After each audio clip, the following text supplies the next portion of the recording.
Он посвятил себя бескомпромиссной и последовательной борьбе с бандитами, всегда и во всем поступал по совести. В Сунжинской 4-й школе, которая носит имя героя, прошло памятное мероприятие, посвященное памяти Алихана Калиматова. На импровизированном вечере памяти в актовом зале сегодня говорили о жизненном пути героя России. Ему посвящали песни и стихотворения. Подвигу героев вспоминали также и на классных часах. Но лишь наиболее выдающиеся остаются в народной памяти.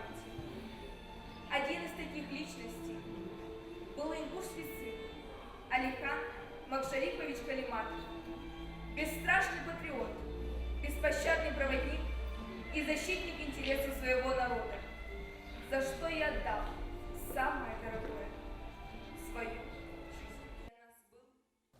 Алихан Макшарипович – выпускник Сунжинской 4-й школы. Он проучился здесь до 1986 года. В сердце народа он был и остается образцом мужества, чести и достоинства. Калиматов Алихан Макшарипович – это герой Российской Федерации. Также он является выпускником нашей школы.